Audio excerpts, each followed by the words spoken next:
Hey guys, welcome to today's video. Today we're back with the Havoc EOP walkthrough guide slash counters.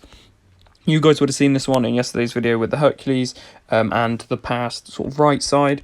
So let's just jump straight in. We've got a bit more gameplay of this Havoc than we did in the Hercules one. So this will be a little bit briefer and then we can watch that and sort of talk through it. So what nodes does he have? What makes him annoying? So first of all, he's Havoc in general.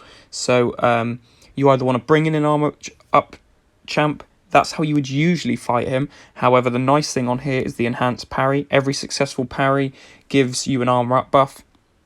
It doesn't stack, so you do need to refresh this. He also does have a few non-contact hits as his first hit, so you won't always get that parry off. When you do, that gives you an armor up. It does mean that his plasma charges will not detonate, meaning you won't take big chunks of damage. That might still happen if you've got a precision. So, for example, Hercules does have a precision, so that armor up then becomes a true strike, which is then quite annoying.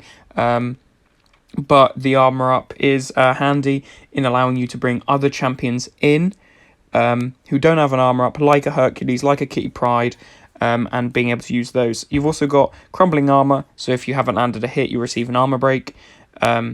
You are heal blocked the whole fight, so any regen champs like an Ultron or a Guillotine 2099 or Willpower will not work against this Havoc, so that crumbling armor actually doesn't benefit you at all. It just allows you to take that armor break and that's it. Power, so he can't be power manipulated, so he can't have it stolen, he can't have it drained, all of that.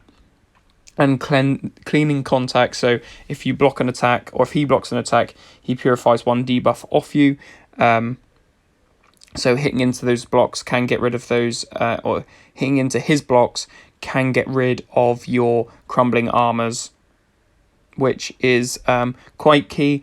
So if you do have a lot of those armor breaks built up, then do make sure you hit into him. It also allows you to not take as much damage if you hit after him. So really the keys to this fight: parries to give you an armor up so you don't take the plasma charge detonations, and the and then it's just about being able to fight Havoc. So you guys know his SP1 is a little bit harder to dex than his SP2. Sometimes they are unblockable, so you just got to try and evade them. You do get the little steadfast here. The immovable object, every 5 hits, you get 1 steadfast buff, which provides you with 10% extra 10% block proficiency from his special attacks. So if you do choose to block his SP1 or his SP2, you will be able to take a little bit less damage. But really, that's all you have to know about the Havoc. Not too much on his nodes. I want to jump into this gameplay so I can talk about him for a bit longer, because he is a little bit tricky if you don't get the hang of him. But obviously, I take in Hercules for this. Good counters is something else we should be talking about. So here, good counters for this Hercules. Personally, I would say Hulkbuster, Warlock, and Ultron are really good for him. Warlock can be good because he also has the armor break for this next Warlock fight, so he is really handy. Ultron himself does do a lot of damage, so against a Nick Fury, he can do quite a lot. However, he does not have an armor break, and the same for Hulkbuster. He does have an armor break, so it does mean that you can do big damage with your SP1 on this Warlock. So Hulkbuster might actually be quite a good one to bring in, especially for this Havoc fight. If you've got a ranked up Hulkbuster, definitely bring him in for your first 3. You can always transfer him out if you don't like him, but I've obviously gone in with Hercules. But yeah, Hulkbuster is probably the best counter for him. He does work for the Warlock fight as well, so that's always quite nice. Let's jump into the gameplay now, talk a bit more about him, and then finish this video off. So I'll see you guys in that gameplay now. Right, hello guys, we're at the gameplay. So, as I said in the first little bit, the keys here are to block, or to parry, sorry, to get that armor up on you, so that if he does build his detonations, they don't detonate. That's how Havoc on his base kit does work. That has nothing to do with the OP, that's sort of just how he's fought. So you can see, I've parried, I've got that armor up. I want to try and keep this armor up active for as long as possible. So really, another parry there is very nice.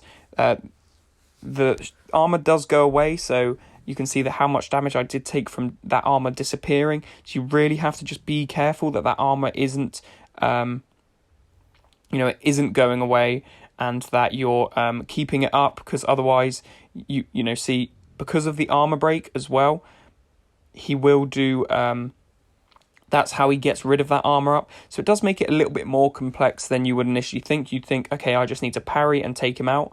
However, because of this Havoc having that armor break as well, he does cause those armor breaks to to disappear. And Nimrod is quite good for this because obviously he can't lose his armor ups from an armor break. However, he doesn't work for really any of the other fights. Maybe that initial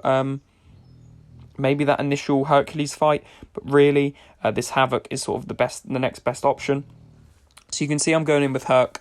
As I've mentioned, that I do believe probably Hulkbuster is a very good counter for here. He does get armor broken, which is quite annoying. The same with Warlock, but you are able to keep those armor breaks up with the parry. So it's really just about keeping that parry active, making sure that you've always got it on, even if you get hit with the armor break. That is sort of the tricky part here, is making sure you always have an armor up and not getting armor broken. If that happens, it's a bit more of just constantly getting that parry in whenever you can, because taking that plasma damage is it is big damage. You know, don't get me wrong, it will do a ton of damage to you. So really, you've just got to try and keep that armor up as much as possible. So the way I did it was I like to push him to the SP2, make sure I got a parry all the time while he was at his SP2, just constantly parrying, no matter. I wasn't too aware of the armor break when I was fighting this. That's sort of the good thing about these videos, is that hopefully it can help you guys realise mistakes that I've made. So for me personally, I obviously didn't remember about the armor breaks, so my armor up kept disappearing and I wasn't sure how. Now you guys know it is that crumbling armor for not hitting Havoc. So you want to constantly try and intercept him, or just hit him once, whether it's a heavy, whatever it may be. Going in with somebody who is unblockable. So again, Shang-Chi, very good option. He is actually probably, in my opinion, the second best option for all of these fights, EOP in general. Then Hercules, obviously Hercules is your number one. Shang-Chi is probably the second best champ to use, maybe followed by Spider-Man 2099 or Kitty Pryde, both two great champs. But Shang-Chi is good because he has that unblockable. It does allow you to hit into Havoc when he is blocking. So even if your timer is about to run out and you need to get that parry, or you need to get that hit down so that you don't take a armor break, then that Shang-Chi allows you to do that. So you can see here I'm able to take Havoc down in the end quite nicely. Not too many revives on this fight. Again, a few more than I would have liked, but again, that is the way the cookie crumbles. I'm just trying to pick up these fights as much as possible, not take the plasma damage, and that's really the keys to this fight. So hopefully these videos are helping you out, giving you a little idea of what the fights are going to be before you go into them, or some little tips. As I said, bait his SP2, get those parries out, and you should be fine. So thank you guys so much for watching this video. I hope you enjoyed it, and I'll see you in the next EOP video, or the next video on this channel. See you guys later. Goodbye.